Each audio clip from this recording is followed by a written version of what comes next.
女儿车祸昏迷送往医院。叶松得知是富家公子故意所为后，直接报警。陆宁，就算是把你送进去，我也一定要让你求生不得，求死不能。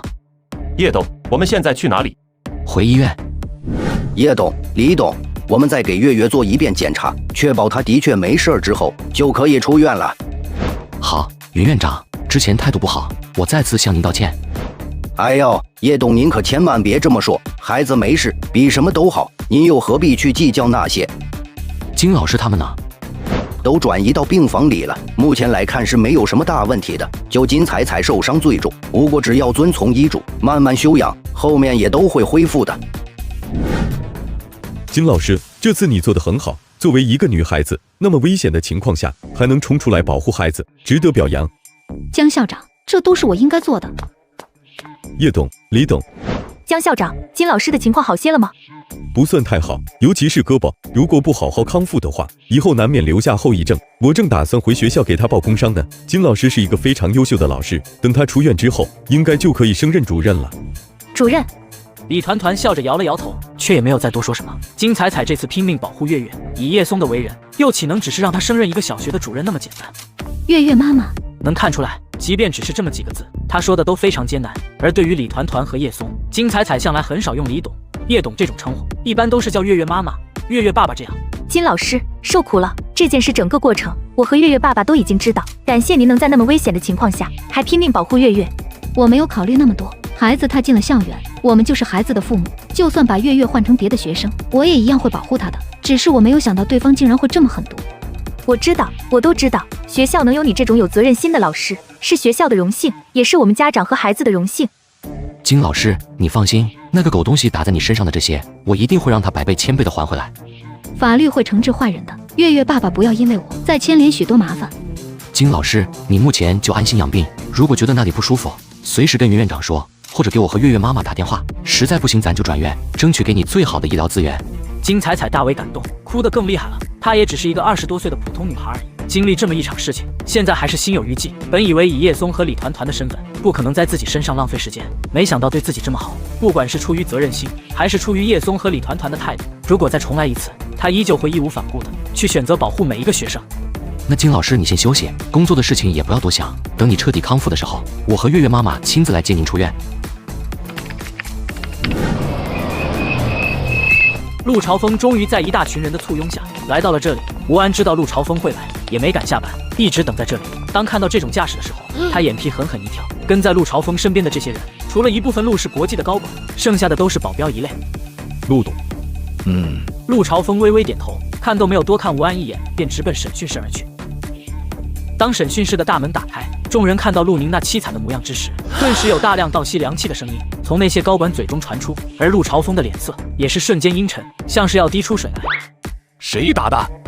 陆董，我知道不是你们所里的人，我也大概猜出了是谁，但我需要你亲口告诉我。陆朝风凝视吴安，双眸宛如利刃，让吴安浑身一阵冰凉。相比起叶松的暴怒，吴安感觉这年近50岁的陆朝风似乎更加可怕一些。吴所长不想说是吗？如果我没有猜错的话，这监控正好也坏了吧？吴安堂堂巡捕房所长，此刻心理防线却是迅速崩溃，抱着爱怎样怎样的心理，他沉声说道：“是龙兴集团的叶董。”叶松，他亲自动的手，不是他保镖打的。是他亲手打的。闻言，陆朝风眉头一皱，顿时陷入了沉思。结合电话里叶松的语气态度，再看看陆宁此刻这副惨样，他能联想到叶松究竟有多么愤怒。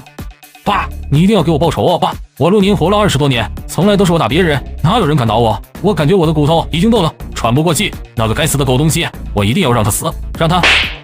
还有脸在这里吆喝，不成器的东西！你知道你得罪了什么人吗？你知道你给我带来了多大的麻烦吗？以往那些破事也就算了，我都能帮你擦屁股，但你这次踢到了铁板，铁板明不明白？连龙兴集团的掌门人都敢招惹，我看你是吃了雄心豹子胆，活腻味了。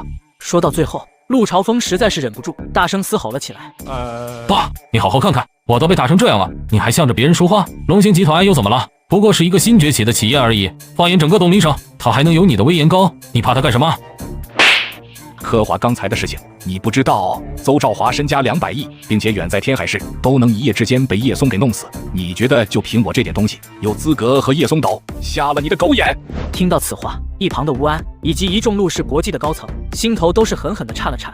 尤其是吴安。之前也听说过关于科华钢材的事情，却只是单纯的以为科华钢材倒霉。此刻他才明白，那市值200亿左右的科华钢材，竟然是被叶松给扳倒的。而且陆朝风说的没错，仅仅只是一夜之间，这尊庞然大物轰然崩塌。我现在给叶董打电话道歉，你放低你的态度，用最可怜的语气跟叶董通话，懂吗？凭什么？他都已经把我打成这样，也算是出气了吧？凭什么还要我跟他道歉？我再给你一次说话的机会，给叶董道歉，用最真诚、最老实的态度道歉，不然的话，不用等叶董动手，我今天先把你葬在这里。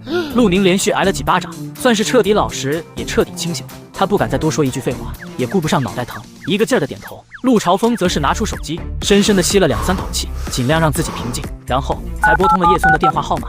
1次不接，2次不接，也不知道第几次打过去。陆朝风发现叶松居然把自己给拉黑了，他真有种想要吐血的冲动，但他并没有放弃，而是锲而不舍的又拨打了另外一个号码，那是李团团的电话号码。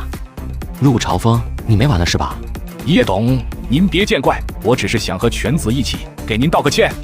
道歉如果有用，那还要法律做什么？你有给我打电话的这个时间，还不如好好考虑考虑，怎样才能让你儿子少遭点罪。听着电话里的嘟嘟声，陆朝风感觉自己的头皮都要炸了。商业手段有多么阴狠，他比任何人都要清楚。整个陆氏国际区不到100亿资产，跟人家一个过1000亿资产的超级大佬斗，那是飞蛾扑火。砰的一声，将那价值2万多块的手机摔成了碎片。叶松有没有说过要怎么处理陆宁？叶董只是说会跟山清市总局那边打招呼，将陆公子直接移交到总局去。总局？陆朝风眼皮狠狠地跳了几下，心底却是升起一抹希望。把手机给我用一下。喂，李局，是我，陆朝风。哦，陆董怎么忽然给我打电话了？莫不是你那不成器的儿子又闯祸了？还真被您给猜对了。大致情况是这样的，犬子今天下午，他大概将事情经过向李长青说了一遍。不过关于陆宁喝酒驾车，以及陆宁把金彩彩等人打成重伤的事情，都含糊不清地盖过去了。山清市哈佛小学，我要是没有记错的话，龙兴集团小公主貌似就在那个学校上学。是啊，李局，麻烦就在这里，这不是撞车的时候，叶董的女儿正好撞在了前面的座椅靠背上，昏迷过去了吗？也不知道您跟叶董有没有接触，终归是些年轻人，脾气太急了，不过也能理解，毕竟自家孩子出事了嘛。李长青又不是傻子，自然能听出陆朝风话里有话。陆董，你就直说吧，到底怎么个意思？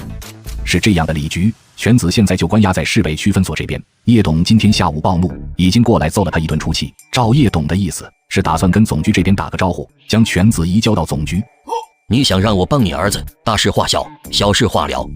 犬子这脾气我自然知道，不成器的东西一个，不过终究是没有闹出人命。我就想着该给人家医疗费就给人家医疗费，该赔些钱就赔些钱，实在不行的话，让对方去陆氏国际上班也行，我给安排几个好点的工作，保证薪资待遇丰厚。李长青没有说话，而是沉默下来。陆朝风也没有急着要答案，就这么静等李长青下文。但听片刻之后，李长青说道：老陆，咱俩认识也有10多年了吧？13年了，咱俩刚见面的时候，我这陆氏国际还只是一个小宾馆呢，你那时候虽说不是局长，但也不远了。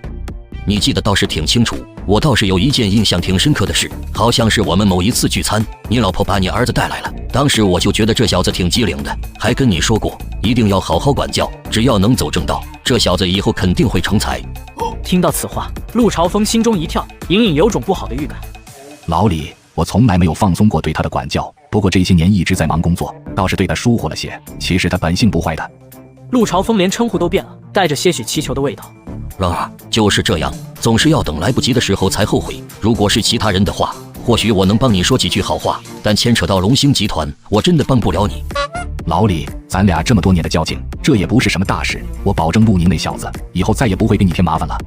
你是个聪明人，还不明白吗？关于叶松，你了解的只是片面而已。他在山清市，在东陵省，甚至在全国官方的眼里，到底有多么重要？你可知道？从某种程度上来说，现在的叶松已经不仅仅只是一个普通商人那么简单了，他代表的是某一个领域，是国家的颜面。我与叶松多少有过接触，也大致了解他是一个什么样的人。你要是还相信我，那我就给你一个建议。什么建议？